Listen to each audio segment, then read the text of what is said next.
people today. They could spend half their lives over 50. That's a lot of living. So it helps to have a wise friend and fierce defender in your corner. A friend like AARP. So your health lives longer. This is just slow-mo karate? Just slow-mo karate. Your money lives longer. I just bought that. I just sold that. And your happiness lives longer. That's why the younger you are, the more you need AARP. Join today. Hello, my name is Teresa Collins, and I am an Executive Council member for AARP Illinois. AARP, a nonprofit, nonpartisan member organization, has been working to promote the health and well-being of older Americans for more than 60 years. AARP Illinois is proud to represent all those who are 50 plus in Illinois and our 1.7 million members. And we thank you for the opportunity to be your wise friend and fierce defender. Our mission is to enhance the quality of life for all as we age, leading positive social change and delivering value to members through advocacy, service, and information. At AARP, we know that staying fit is one of the pillars of healthy living, and we want to help you on your fitness journey. Physical activity can boost memory, improve thinking, and even lower dementia risk. It's not too late to start. AARP is proud to offer today's virtual event to start or continue you on your fitness journey. Have a wonderful class and enjoy.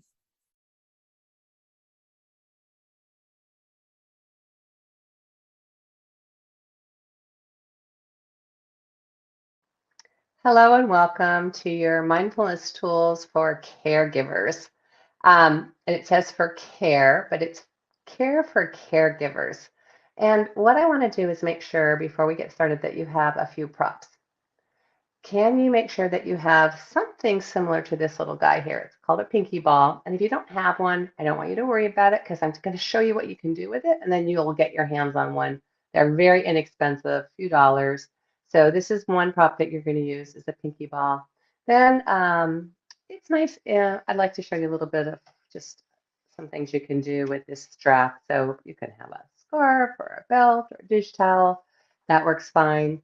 And then I want to do something called gravity juice. It's actually a foot massage. So if you happen to have any massage oil or even some sesame oil or some lotion, something that you can use for massaging your feet, it's a really wonderful way to take care of yourself.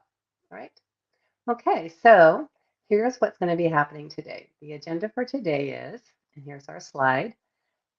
We are going to first talk about mindfulness and what it means. So are we mindful or are we mindful? All right, and then I'd like to tell you a little bit about me. And I'm going to stay. Let's just spotlight me for a second, men. Yeah, there we go. Let's spotlight me. I forgot to tell him he's going to spotlight me here. So I'm going to tell you a little bit about me, and then we're going to talk about more about why it's so important to take care of ourselves, given that we are caregivers. And, you know, I realize that you probably know most of the things I'm going to be presenting, but I think what's good is to have A, a refresher, B, a reason why we want to do these things. Why do we want to get good sleep? Why do we want to have social connection? Why do we want to make sure that we're eating well? Why do we want to move our bodies? So I want to talk a little bit about that. Then I'm going to give you some really simple, when I say simple, things that you can incorporate into your life pretty easily because you're probably pretty busy. And so that will include some movement, some breathing, and then even a really beautiful guided meditation so that you can take a break for yourself and rejuvenate. It's like getting a power nap. So we'll do those practices, breathing, moving, and guided meditation. I want to give you some resources as well. So that's what's going to be happening in the next hour and a half. So glad that you made it. I'm Diane Butera. If you're not used to taking webinars with me, you know that most of you know who I am because we've been doing this for a while. But if you don't, I am a cancer survivor. It's been 15 years now since I had ovarian cancer. So went through that whole thing. And as a mom of three and then a grandmother, I know a lot about doing for others and providing service. one of the things that I learned through the whole cancer experience was to get even more diligent about self-care. In other words, not waiting till something bad happens to take good care of myself. And unfortunately, it's kind of our human nature is like, well, I'll take care of myself when I need to.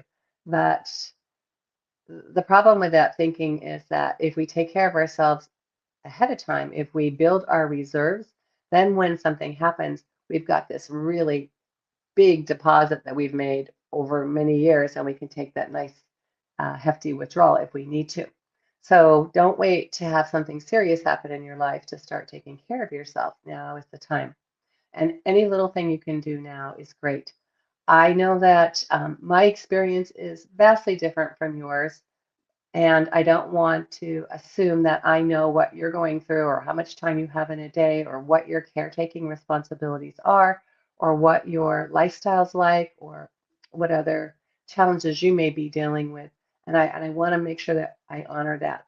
I'm hoping to give you tools, and of these tools, something will stick, something will work for you. And yeah, so I just want to start from that place of realizing that we all have different experiences. Because I had cancer and because I had to get so serious about my health, even though I was already doing so many things for myself, because it's just kind of my background being a health educator, I started getting even more interested in sleep and guided meditation, which is why I'm going to teach you that. Then I started getting even more curious about the whole gut microbiome because that's been in the news lately.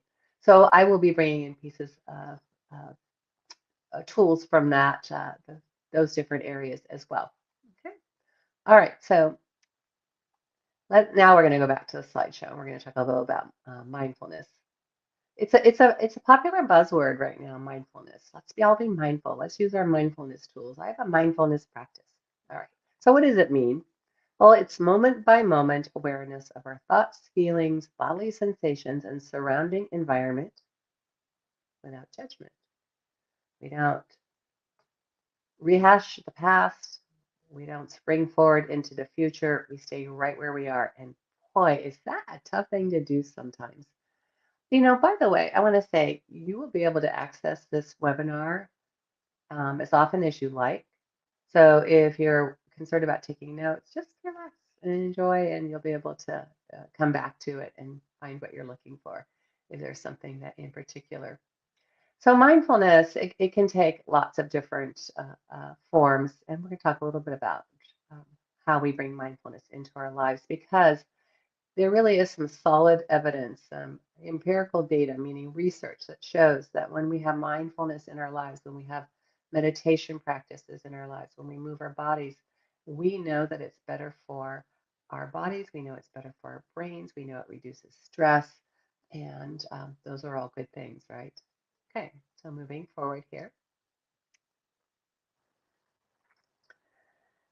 It is so important that we do prioritize our own physical well-being as well as our mental well-being. So whether it's a quick meditation session or listening to some quiet music or watching a funny YouTube so we laugh or taking a moment to step away from distractions to focus on yourselves, if you can just weave in 5 minutes of self-care. And for many people, it means that you have to get up 5 minutes early because you hit the ground running, right? But I find that it's always helpful, for me at least, if I prepare people like, hey, after lunch, I'm going to need to take some time to, whether it's do my homework, which is maybe going to do some guided meditation, or I need to get out and move my body. But I give people a heads up about what I'm going to be needing because I often go places where I'm doing a lot of caregiving. And so I make sure I have built in that time, that little respite for myself. So it can be something as simple as doing some breathing, and I will teach you a couple of really calming breathing techniques or some stretching, which I'm going to show you, stepping outside, and again, I mentioned listening to music, journaling, putting down your phone can be a good thing, or gratitude practice. Gratitude practice. You know, it seems so simple, a gratitude practice. And, what's a gratitude practice going to do for me? But a gratitude practice, we actually have some evidence that it changes our brain. So whether you want to do it first thing in the morning, just say, thank you for this day. Thank you for this. I'm so appreciative of that. Or you want to do it at night. But actually doing it, saying it out loud or writing it down can yield wonderful results for our own well-being. Okay, we're going to move ahead here. I don't want to skip over diet. Diet meaning what we eat, what's in our diet. When we don't have a good diet, when we have because of stress, the stress causes an increase in our appetite. We start making unhealthy food choices. We look for that comfort food, which is not always healthy. Maybe we're even skipping meals or we're doing emotional eating. And all of those things create more stress. So stress begets stress, right? All right. So if you are interested in making some changes in your nutrition and in your diet, I really think the best thing that we can do, and this is personal opinion, but it's also based on research, the best thing we can do is start adding more plant food into our diet. So I'm not asking you to give something up. I think it's a lot easier if you add things in. So I'm asking you to add in 30 different fruits, vegetables, fiber-filled foods, um, things like fermented food, eating more cruciferous vegetables, 30 different options throughout the week. And those can even include things like your garlic and onions and seasonings and spices, but 30 different. It's important to have that variety for your gut microbiome. And I did a whole webinar for you all on the gut microbiome. So if you want to dive deeper into this, you can look that up on AARP Illinois, which I'm so grateful they give us this opportunity to be together and cover these topics. So you can look for that. I have a little acronym on my refrigerator. It's F goals. So the F stands for fruits and fermented foods. The G is for grains. O is for omega-3s, getting fish oil. A, aromatics, that's things like garlic and onions, lots of more things. L is for legumes, and S is for sulforaphanes, which is your cruciferous vegetables like kale and broccoli, spinach, cabbage. I don't know if spinach is cruciferous, but I know it's good for you. And S, we kind of cheat a little bit, shrooms, mushrooms. Okay, so F goals. So if you're curious, look up F goals. All right, so moving on. So I mentioned taking a breathing break.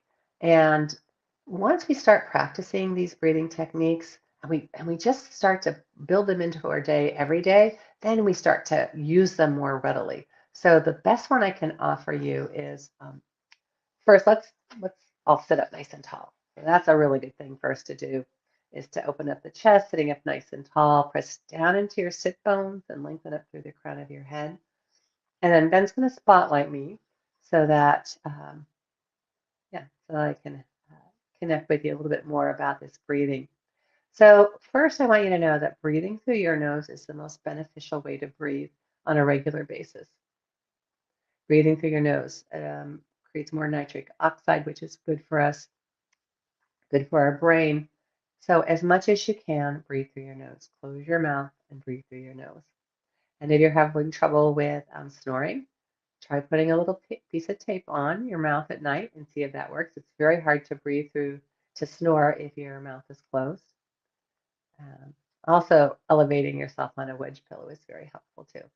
All right, so in terms of breathing techniques, we have a tendency sometimes to shortchange the exhale.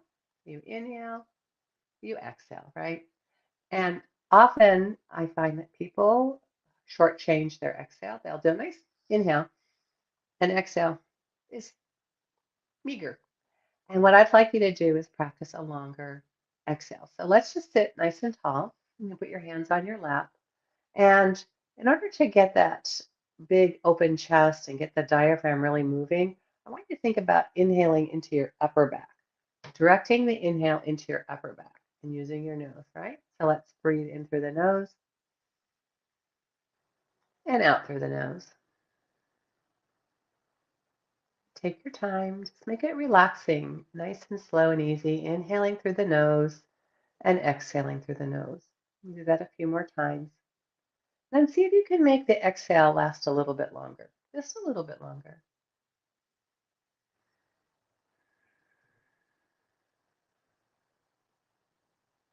Relax your lower jaw. Let it unhinge away from your upper jaw.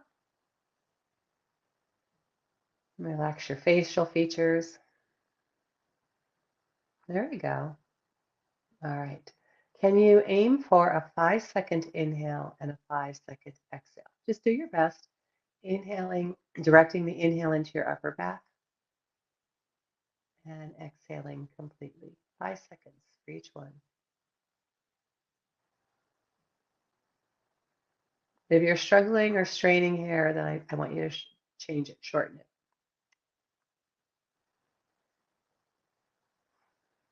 And feel your hands on your lap, feel your feet on the floor. So you're coming into the present moment. You're really practicing mindfulness here. It's that easy. That easy. Feel your feet on the floor, feel your hands on your lap, and let your elbows be really heavy so your shoulders relax a bit. You can even bring your shoulders way up and then drop them. There you go. All right. Press down into your sit bones and lengthen up through the crown of your head to get nice and tall. All right, so first we learned about lengthening the exhale and using the nose to breathe. Now I want to teach you something called the cyclic sigh. So just watch for a second. There's a lot of research out there on breathing techniques and which ones are best. And this one seems to be the winner right now. All right, this one seems to be the winner. And in terms of reducing stress, meaning down regulating, calming your nervous system, being more in the parasympathetic nervous system, this is the one that's the winner for now. All right. Cyclic, cyclic breathing. It's an inhale through the nose, and then another quick inhale through the nose, and then a sigh out the mouth. So we're going to call it the cyclic sigh. Inhale through the nose, quick inhale, sigh out the mouth. So you're not trying to take big long breaths. You're not overdoing this. So let's do maybe 5 or 6 together. Again, it's an inhale through your nose, and then another quick inhale, and then sigh out the mouth. That's your exhale. Let's do a few.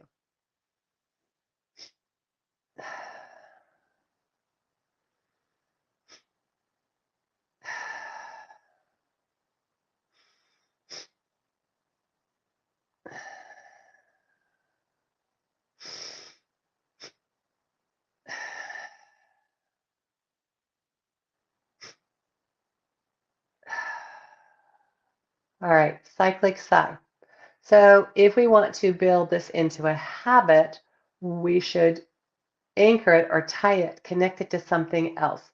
So perhaps it's when you're sitting in your car, when you're at a stoplight, perhaps it's when you're brushing your hair in the morning, perhaps it's when you're preparing your coffee, but just keep looping it back into your life and anchoring it to some other activity that you normally do so that you have this opportunity. Every time I brush my hair, every time I reach for a drink of water, I'm going to do my cyclic sigh. Every time I get in my car, every time I sit down, every time I stand up, something so that you'll practice this and then it'll be your go-to. It'll become more natural where you reach for this cyclic sigh.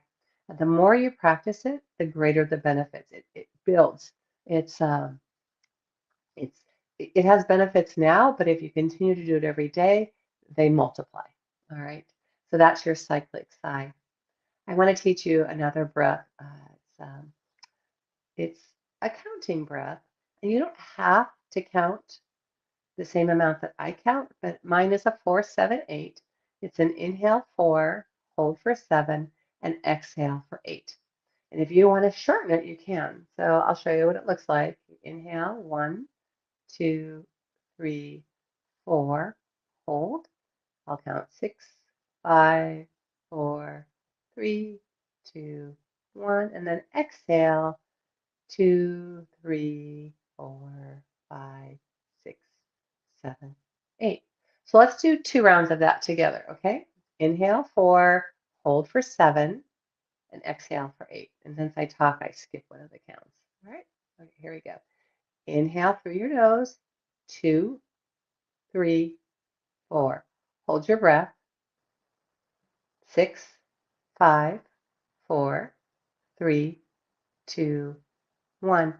Exhale, 2, 3, 4, 5, 6, 7, 8. And I do like this breath using just your nose. All right, let's do it again. Inhale through your nose, 2, 3, 4, hold, 6, 5, 4, 3, 2, 1. And then exhale, 2, 3, 4, 5, 6, 7, 8. There you go. All right. So many different wonderful breathing techniques. Another one that people really enjoy is called bee breath or Brahmari. You have to watch before you do it because we close our eyes when we do it, so watch first. It's creating a vibration. If you think about that we're a body of energy, and sometimes energy can get stuck. You have the heaviness in your chest, or your head just feels really tight, or maybe that pit in your stomach. Sometimes it's just energy stuck. And you think about using vibration to open up the energy and get it moving again. And we use bee breath for that. So in bee breath, it's an inhale and then humming through the exhale. So just watch. Eyes closed. Close your ears with your thumbs. Inhale.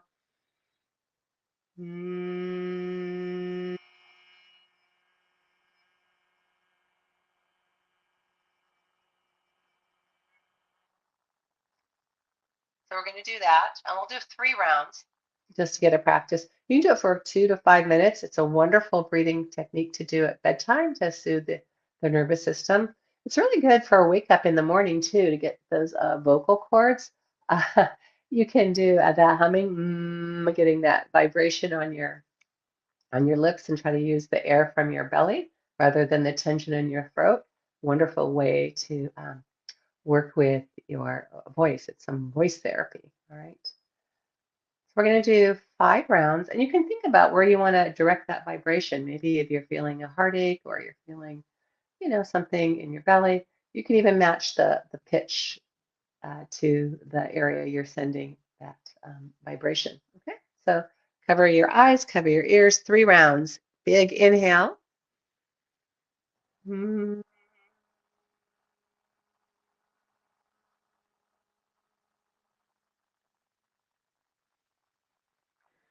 Mm.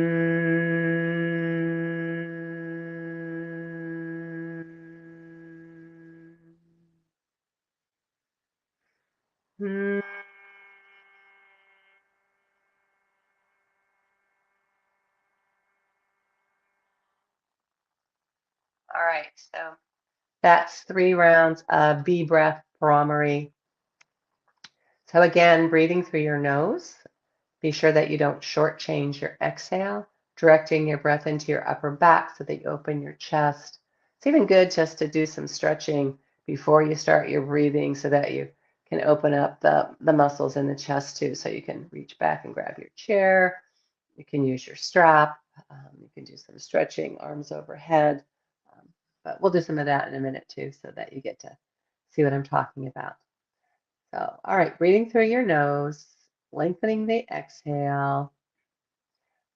5-second breathing, 5-second inhale, 5-second exhale. Cyclic sigh and inhale. Another quick inhale, sigh out the mouth. Then our bee breath, our Brahmari.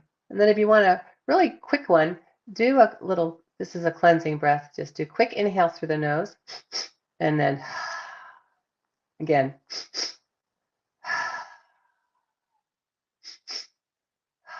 That's a cleansing breath. That's a really nice way to reset your breathing there. Okay. All right. So, and then last but not least, breathing just through the left side. And since you're going to mirror, so just through the left side. So closing the right nostril and breathing just through the left side. Closing the right nostril and breathing only through the left side, mouth closed. I'll mirror you here. So closing the right nostril and breathing only through the left side.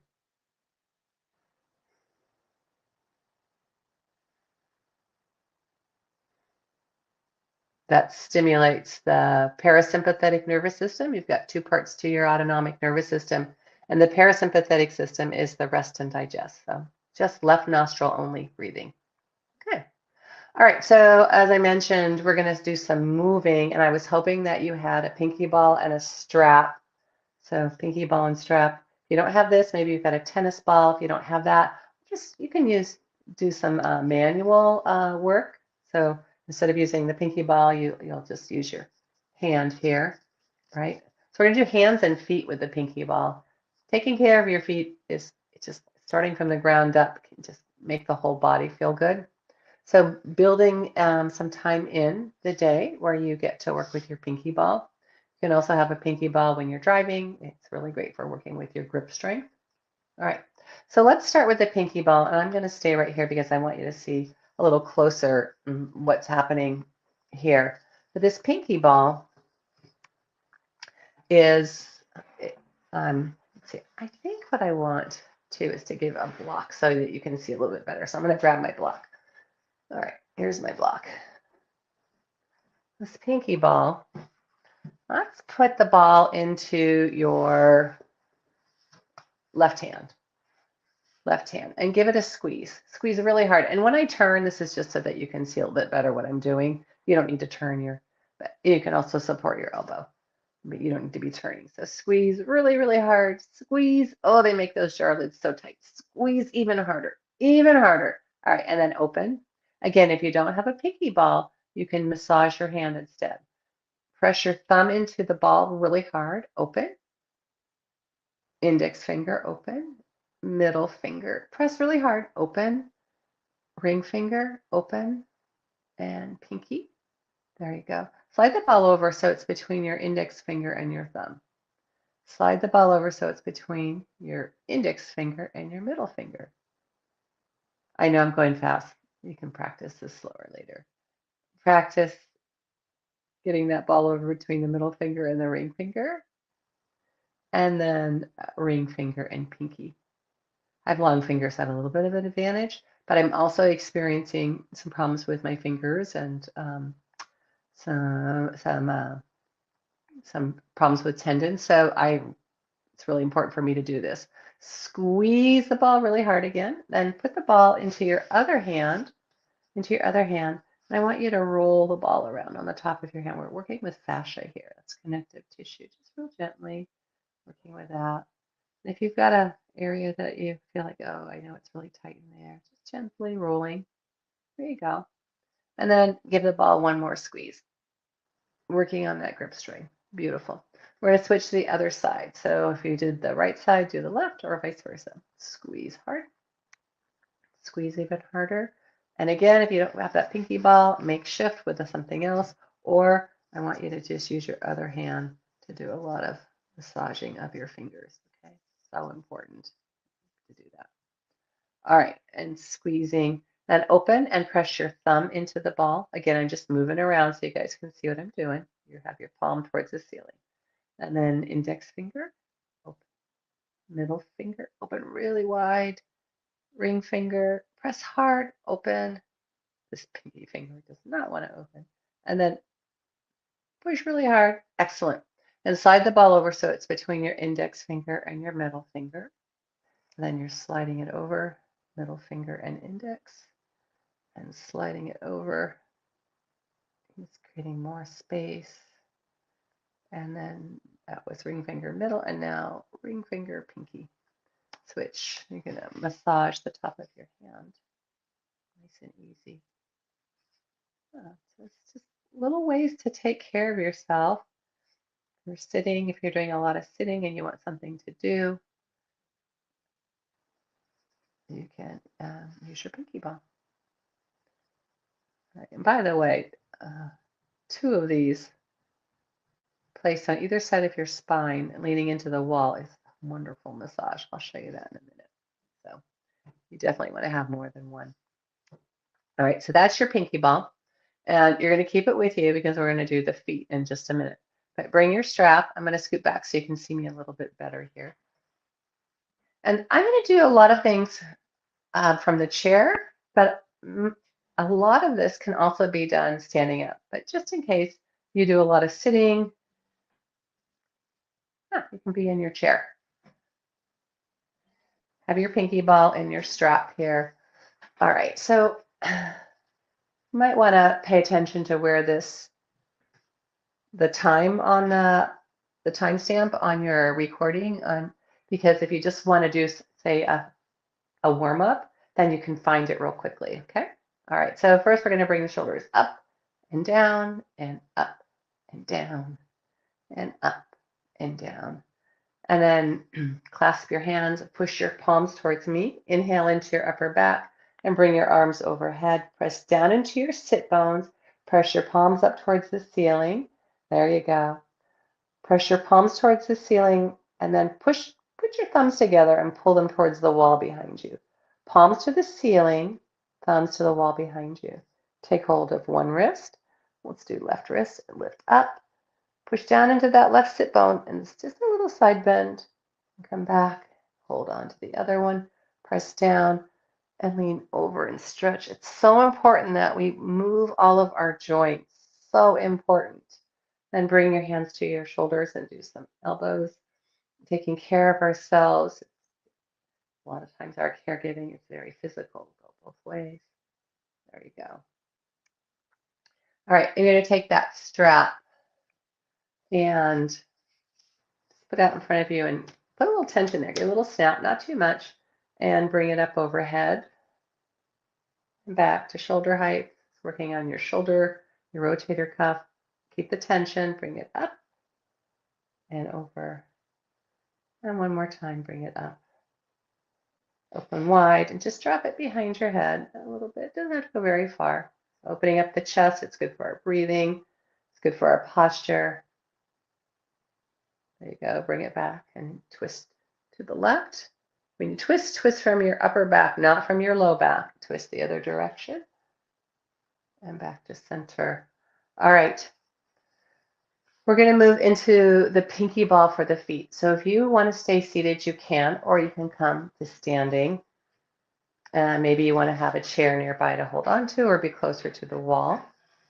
And I have to get that other pinky ball because I want to be sure to show you what you can do with two pinky balls. All right. So let's start with the pinky ball underneath your left foot. You can hold onto the chair if you want, or you can have your hands on your hips. You can work on your balance a bit here. And just roll that ball around. Just a nice amount of pressure. And again, if you do not have a pinky ball and you're like, oh, I don't want to miss out, use your hands to massage your feet. Really work the thumb in there and move the toes around. Let's just go all over the foot here. Oh, it feels so good. If you get plantar fasciitis, this is a really good thing to do every day. Get into the arch. There's 3 arches to your foot. There's one on the outside, your lateral. There's one on the middle, inside the medial, and then there's another one that's, I'll show you how to get to that in a second. All right, put your heel on the floor and have that ball. I'm going to turn so you can see. Have that ball really close to your back of your foot. Your heel is on the floor. Take a nice big inhale into your upper back. And exhale, lean forward and come back up. Slide the ball forward about a 1/4 inch. Inhale into your upper back. Exhale, lean in.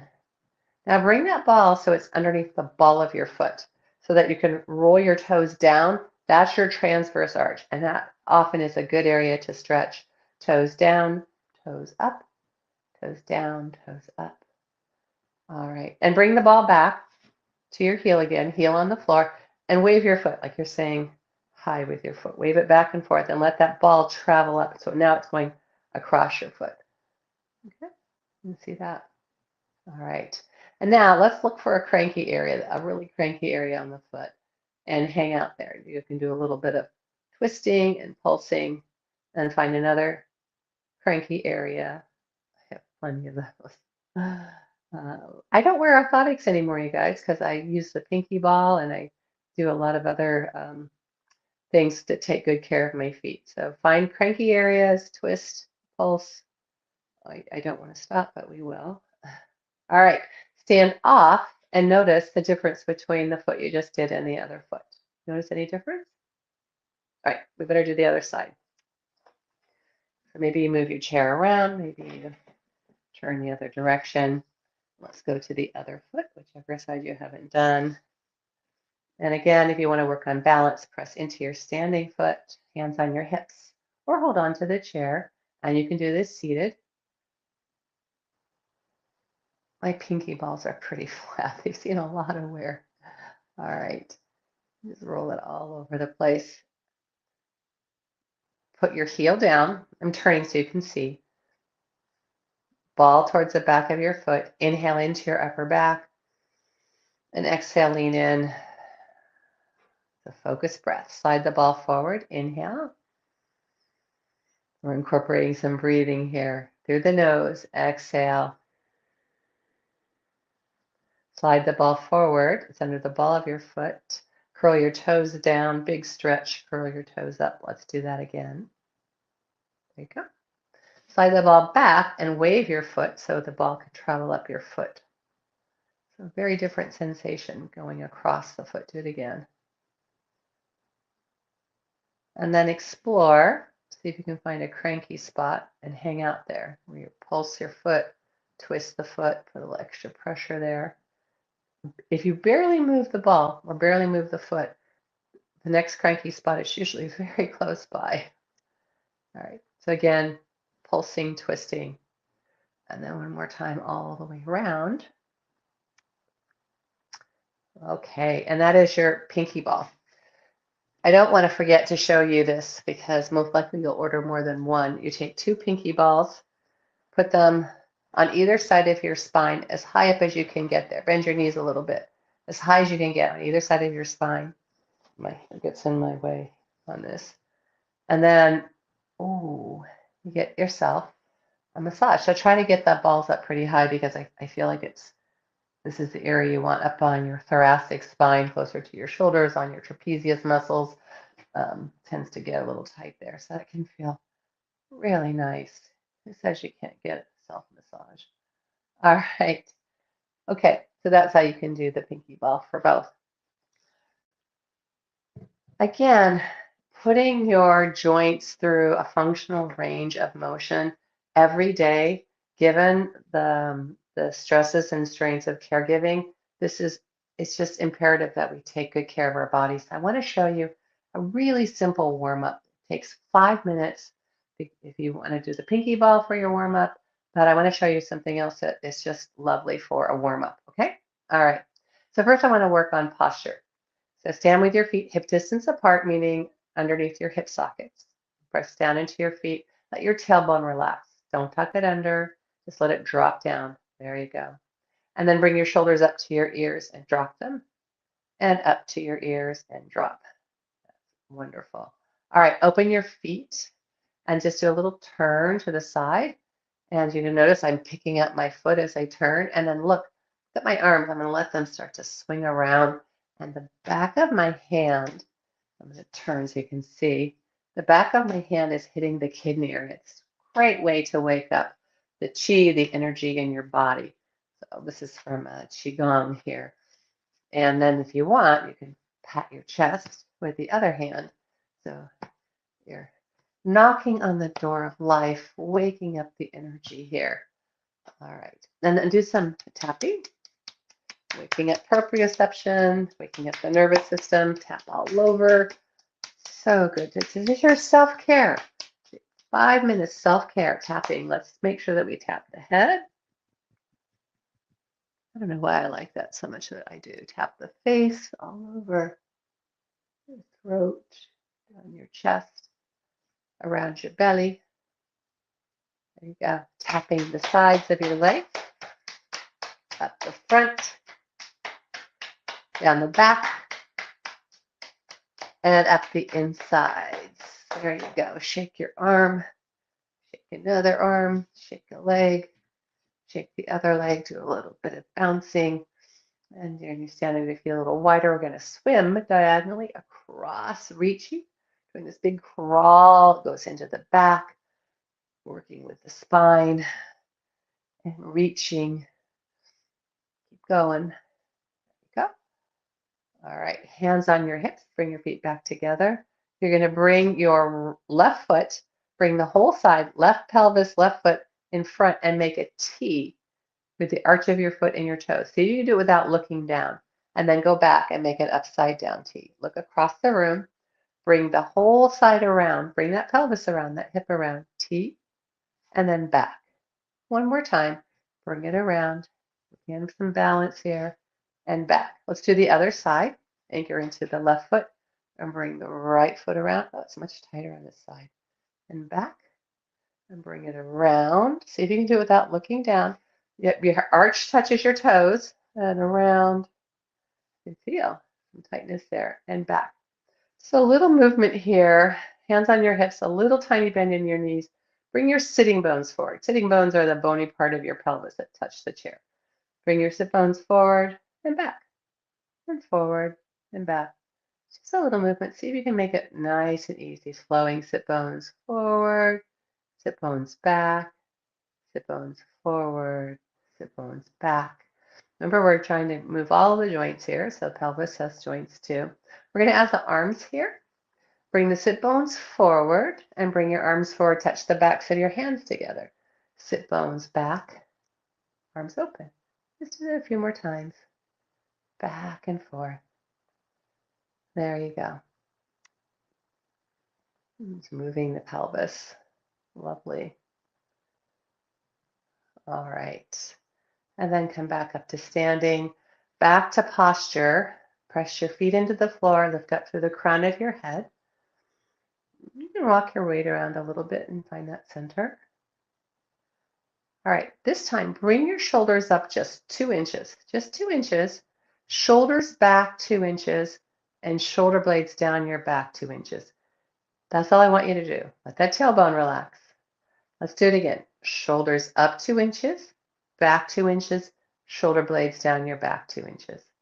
Yes, there you go. You're opening the chest. You're finding that really great posture. So good for just not just our gait, not just for our ankles, but for the whole body and for our attitude as well. And by the way, that ankle mobility is so important. So whenever you can, do some ankle rolls, and then open your feet really wide and just bend your knees and straighten. So I'm going to do it to the side so you can see. Just kind of sticking my bottom out that way. Bend and straighten. Open your feet a little bit wider, about the length of your leg. Bend and straighten. Bend and straighten. So good for your ankles. All right.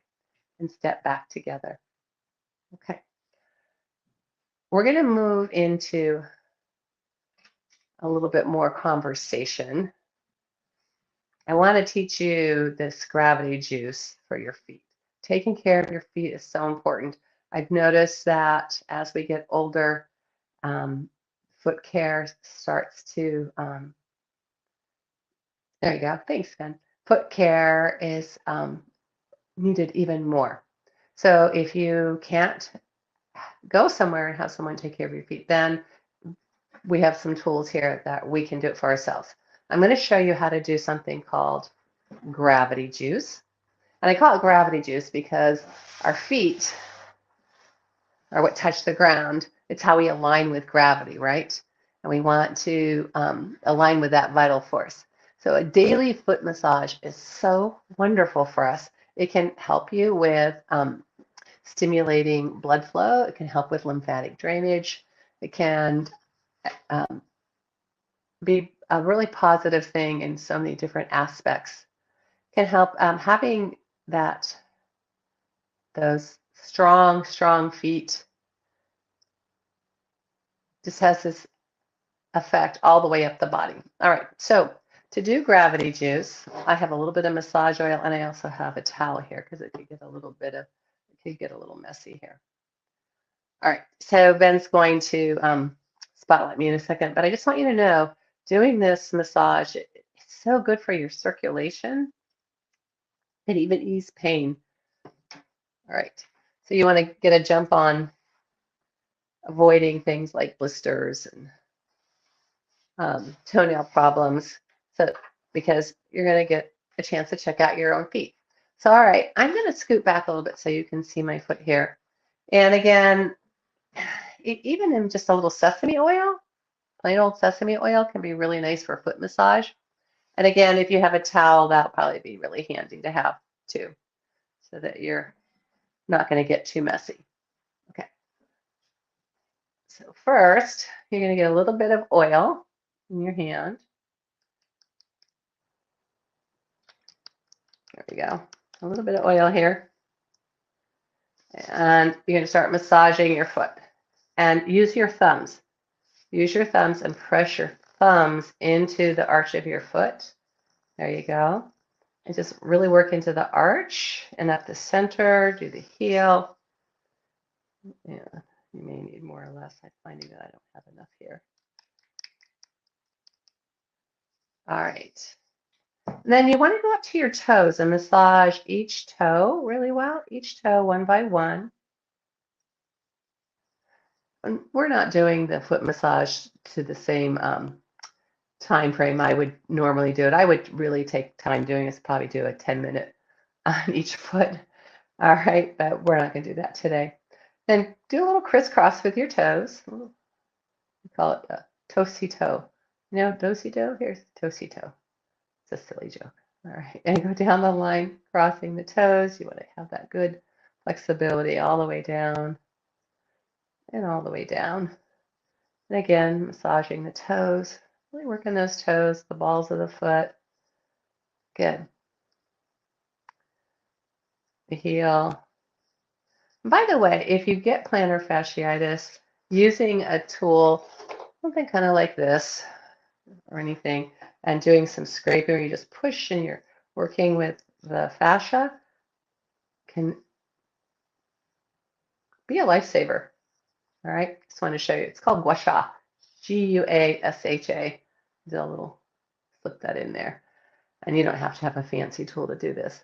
All right, we're not done with that first leg. I want you to, if you can roll up your pants and maybe you need a little more massage oil. We're going to clean up the gutters here. Start with the top of the foot, and in between, you can feel a little indentation there. I want you to clean out the gutters there. Just go between on the top of the foot. You can feel that it's a membrane there, a little membrane there, and you're working that and you're moving towards the ankle. All right, cleaning out the gutters between the bones of the toes, the metatarsals here. All right, and now we're going to go up to the shin, where there's an interosseous membrane here. This is your tibia, this big shin bone. You guys know where your shin bone is, that big bone. And if you go off to the side, it kind of, you can feel that little divot there. And there's actually another bone in there called your fibia. So there's a tibia and a fibia, and between the two is the interosseous membrane. And I want you to work on that and just gently massage upward and there. All right. And be sure to roll your ankle. You can put your fingers between your toes, move them around, massage a little bit more. Okay. So a really wonderful way to practice some self-care. And you know, if you're finding it difficult to advocate for yourself, because I think that's probably the more important piece is how do we advocate for ourselves and fill our cup first? You know, you just say, I have homework I have to do. It's called gravity juice. All right, let's do the other foot and make sure that one feels just as good. And again, if you want to clean off your foot, if you have excess oil, you can use a cloth there. So get some oil onto your hand and let's do the other foot. This thing does not pour well, but oh well. Okay. And again, just massaging all over the foot using your thumbs. If you can get someone to do this for you, it's even better. Use your thumbs, pressing as hard as you can. Start at the heel and do that medial arch. That's someone over here, the lateral arch. Do the center. You can kind of feel how that, maybe even feel the lumpiness of the fascia. It gets very, can get very kinks in it. To the ball of the foot, and then each toe.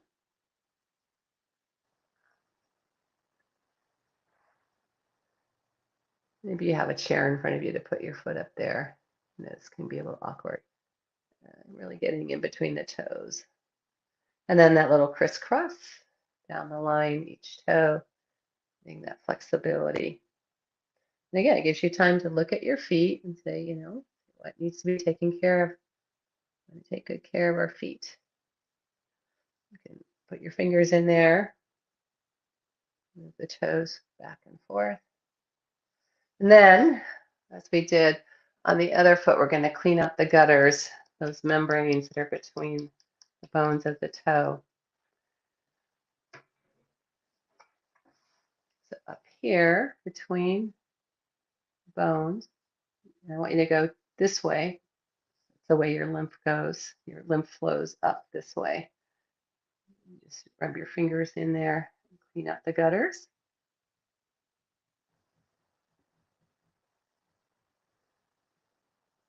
I'm just putting my finger between and just pulling it up. And then again, the interosseous membrane between the tibia, that big shin bone. You can see how my fingers kind of go in that little divot there between the tibia and the fibula. And we're going to go one direction towards the knee and work with that membrane there. I'm hoping this is feeling really good for you guys. Okay, so that is what we call gravity juice, working with the feet.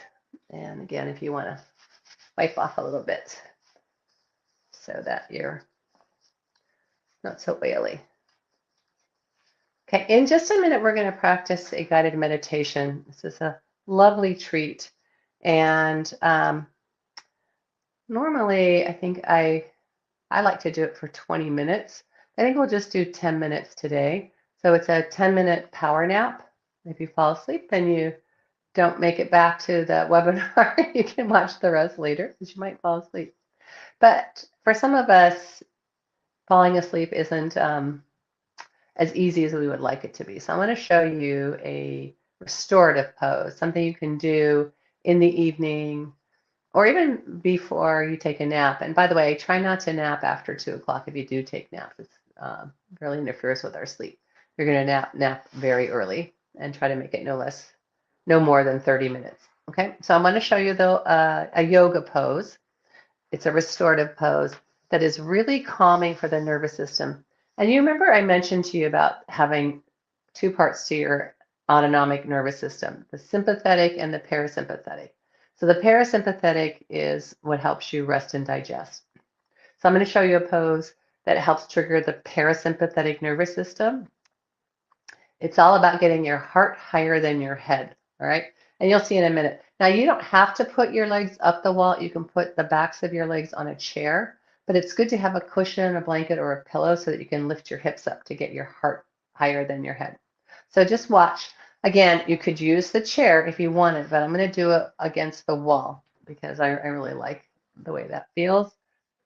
But you can also do it just lying down and putting the backs of your legs on a chair.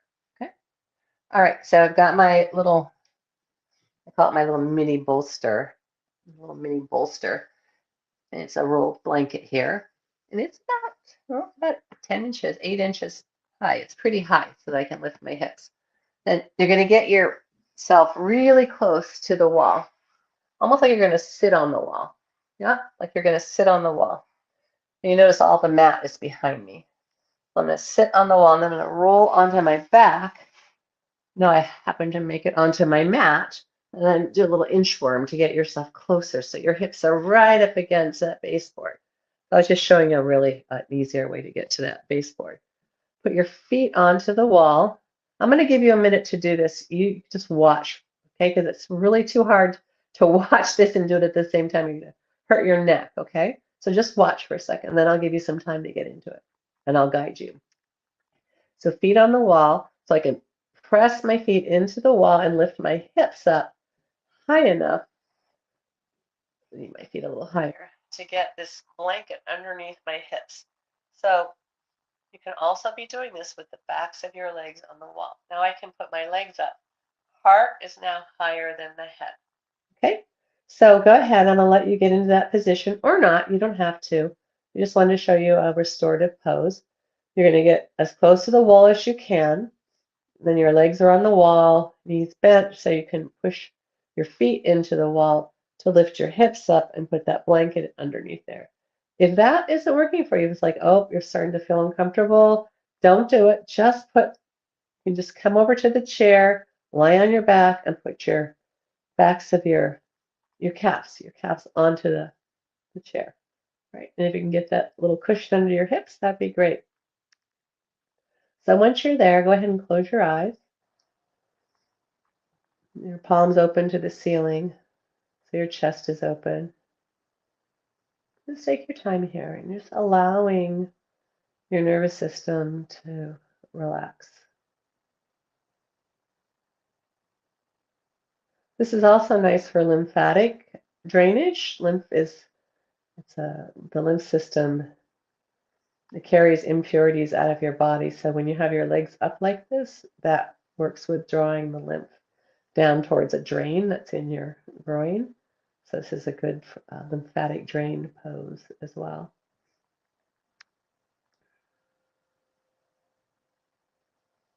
And if you find that your mind is getting really busy, maybe you want a little silent mantra, just saying to yourself something over and over again to keep yourself tethered to this moment, like just this, just this, just this, just this.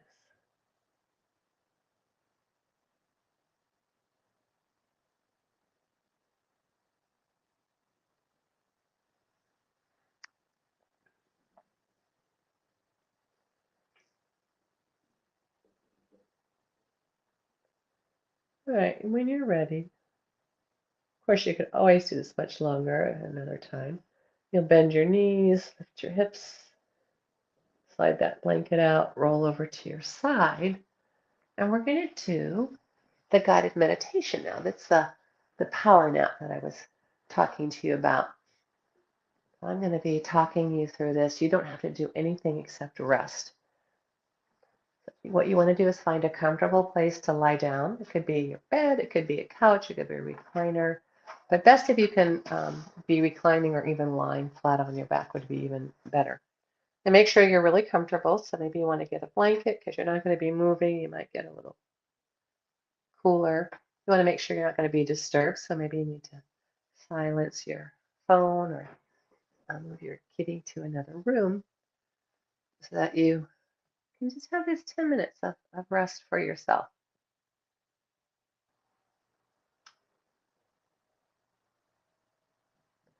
All right, so find a comfortable place to lie down.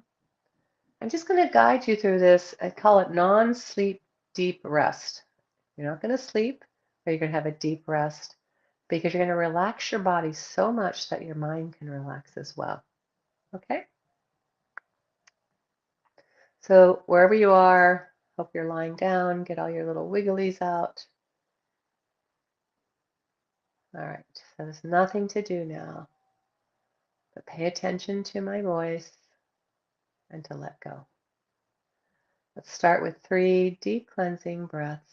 Inhaling and exhaling through the nose. Inhale through your nose. And exhale all the way.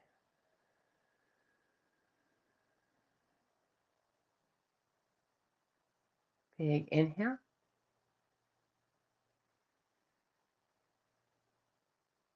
There you go. Exhale, letting go of any tension, any stress, letting it go with the exhale. And one more time.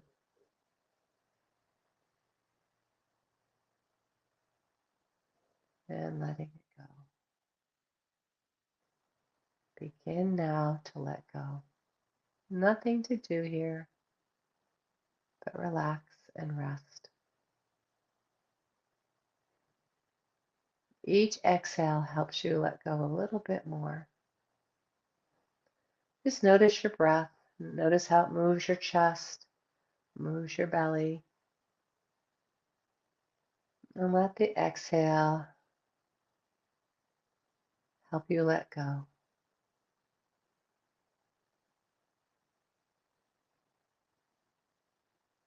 Focused awareness.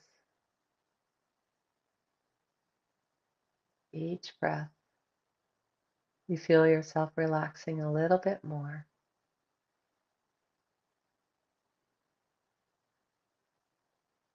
I want you to picture yourself at the top of a staircase, and it can be an escalator if you'd like. We're going to move down the staircase 10 steps.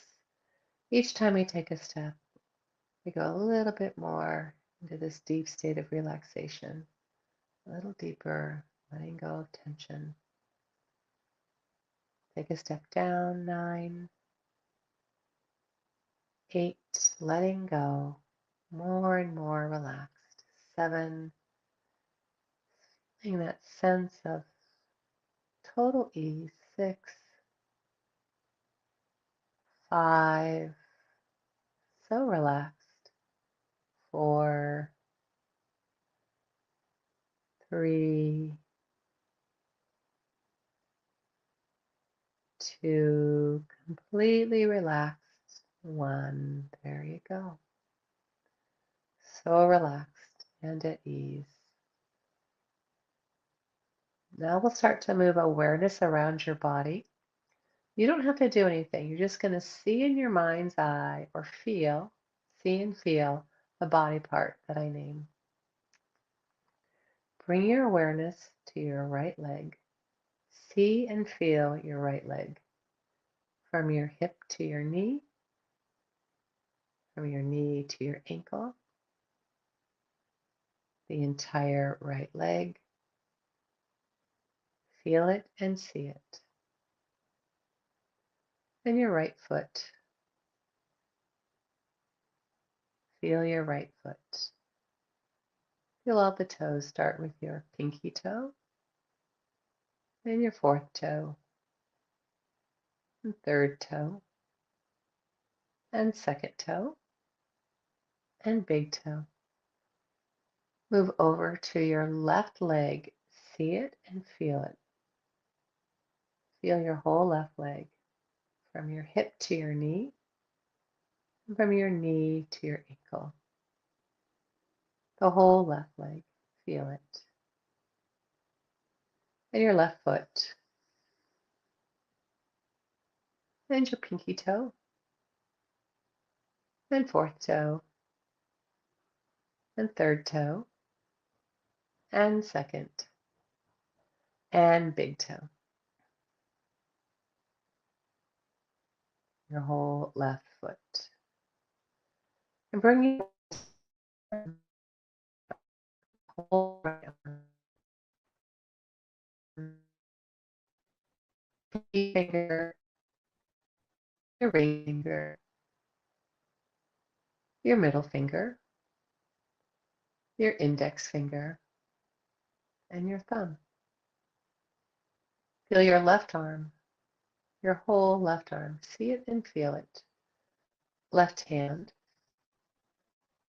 pinky finger, ring finger, middle finger, index finger, thumb. Your whole left hand. Be aware of the top of your head, your forehead, your right eye. Feel it, see it. Left eye. Feel it, see it. Right eyebrow, left eyebrow. Right nostril, left nostril. Be aware of your right cheek. Feel it, see it. Left cheek. Feel it, see it. Your upper lip, your lower lip, your upper row of teeth, your lower row of teeth, your tongue, back of the throat, roof of your mouth,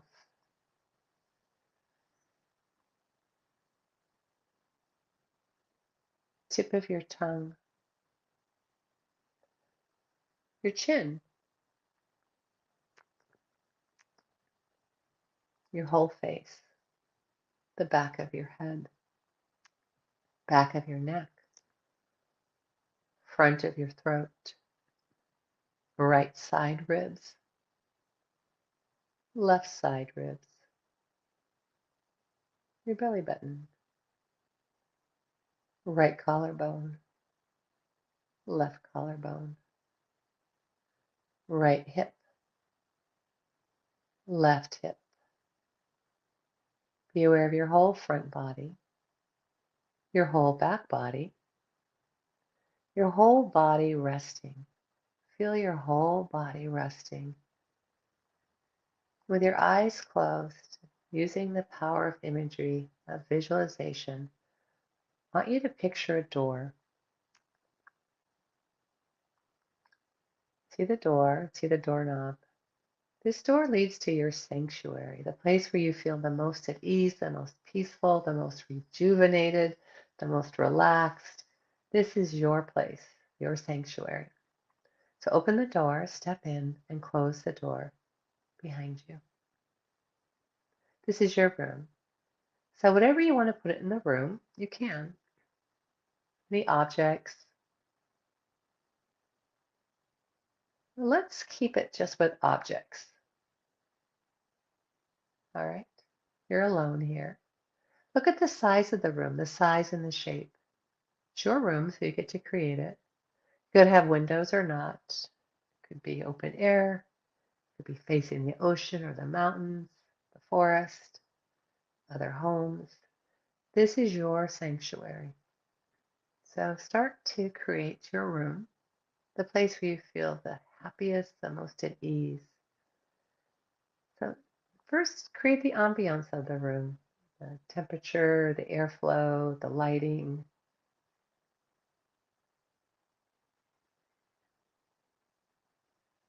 And then maybe some objects, whether it's on the floor, on the walls, or pieces of furniture, or a swimming pool, whatever you want. It's your room. And notice the colors that you see. Notice how you feel so relaxed, so at ease, so loved and supported and cared for. You are cared for in your sanctuary room. Notice textures. Maybe you feel certain textures. Is there a fragrance in the room? Then find a place to lie down in your room. Lie down. Once again, completely letting go a little bit more and more. Know that you'll get a great night's sleep tonight.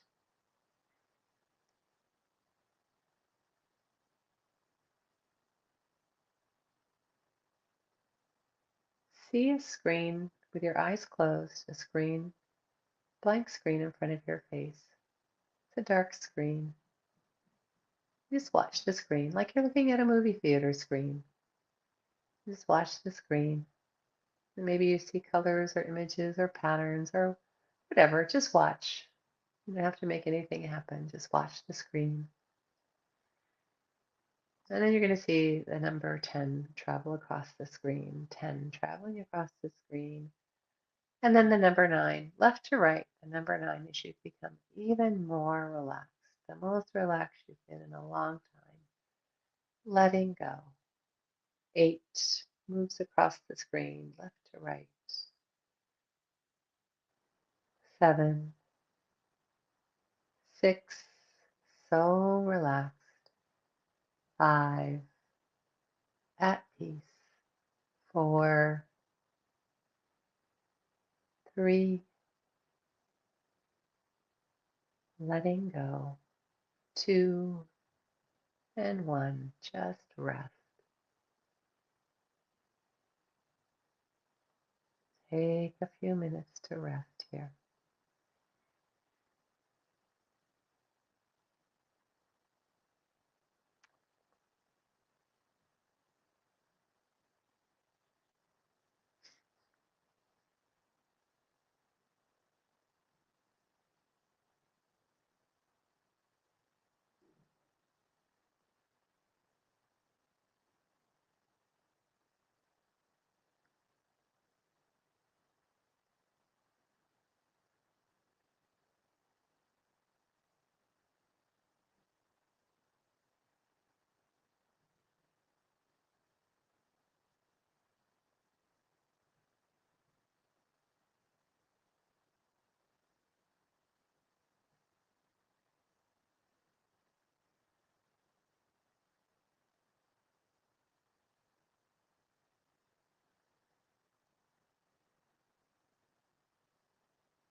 Keep your eyes closed.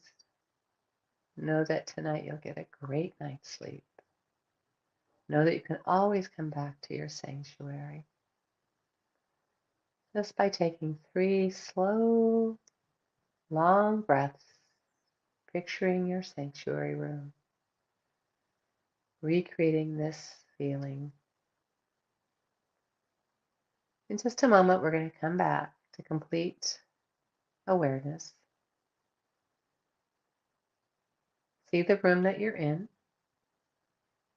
and we'll count 1 as you start to become more alert. Maybe move your fingers and toes. 2, coming back to the present moment. 3, you are here. You are leaving this meditation. You're feeling refreshed and relaxed. 4, almost there, coming back, feeling refreshed and alert. And 5, open your eyes and come back to the present moment.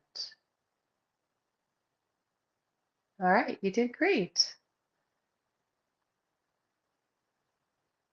So that is a guided meditation that goes by many names. Yoga Nidra, which is how I first learned it. I was introduced to it when I was going through cancer treatment. It was such a powerful tool for me, given that I had a lot of fear. Sleeping was not the easiest thing to do, but it really helped with the fear. It was nice to have something that I could do for me, that someone wasn't doing it to me. And the more I listened to the guided meditation, I had a CD back in the time when we used CDs all the time that I listened to every day. It was an hour-long guided meditation, and each time I would just go deeper and deeper and train the brain to do that. So if you like that, you can explore Yoga Nidra, or else you look up non-sleep deep rest, NSDR. Richard Miller does iRest, which is geared more towards trauma, healing trauma. So if you're having difficulty sleeping, maybe earlier in the day, taking a power nap using this guided meditation, so you train your body to relax. Getting good sleep, I honestly believe that it's the number one thing that we have to do for ourselves, whether we're caregivers or not. So if you're not getting good sleep, maybe practicing this guided meditation. It will help you with your cognitive functioning. It will help you with your digestion, with your metabolism. It mitigates negative effects of many of the effects of caregiving, especially anxiety. Right? Okay, so good sleep, good sleep. And if you're interested in exploring a little bit more about that, there's a great podcaster out there. He's a neuroscientist, and he wrote a book called Why We Sleep, Matthew Walker. If you get a chance, check it out. If you like to listen, you can listen to a podcast, YouTube, book. All right. All right. So I had mentioned to you a gratitude practice, but I also want to mention doing a loving kindness meditation. So we're on the next slide. We're going to practice that together. And it can take many forms, but here's the one that I like. So what we're going to do is we're going to practice this. It's a meta meditation is what it is. And it's done a little differently, but these are the words, and you're going to be saying these words with me. So go ahead and close your eyes and put your hands over your heart. I want you to send this message to yourself. May I be happy. May I be healthy. May I be free from suffering. And may I be at peace. Okay, stay here. We're going to do a little bit more.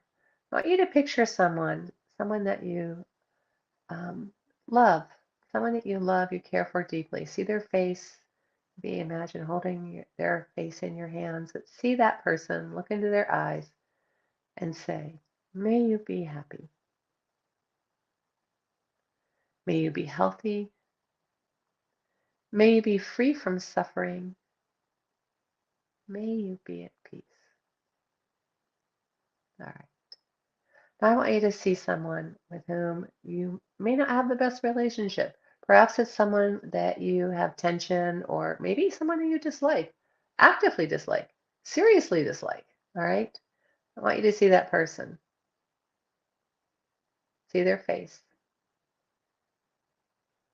and say to them, may you be happy, may you be healthy,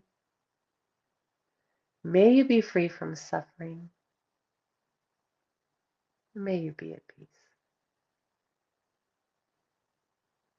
And then lastly, may all beings be happy, may all beings be healthy, may all beings be free from suffering, may all beings be at peace.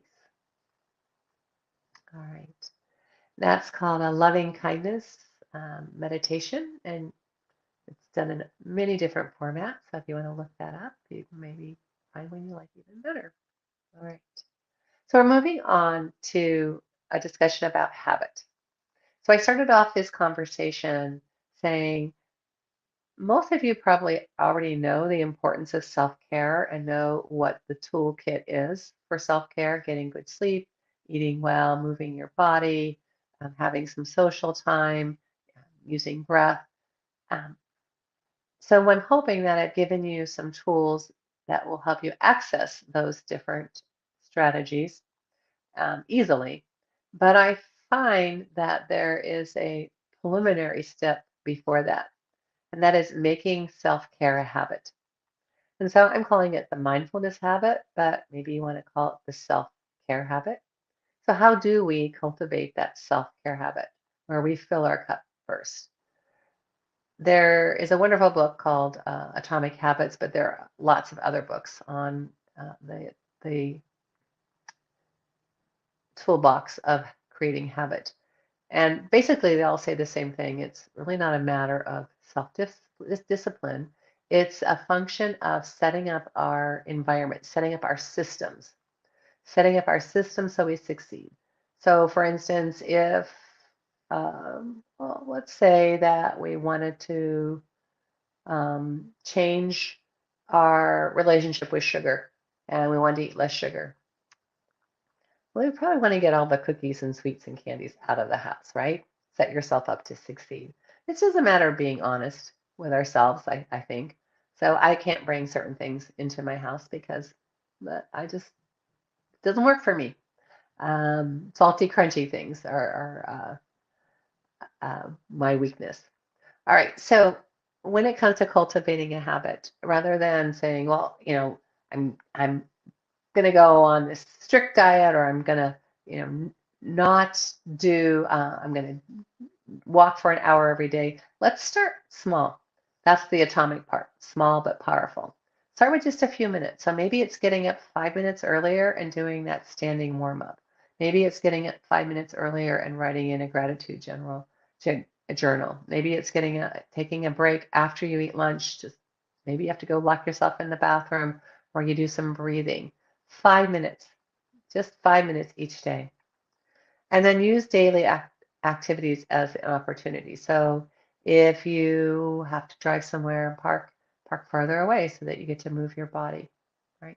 If you are sitting in front of the television set, get that pinky ball out.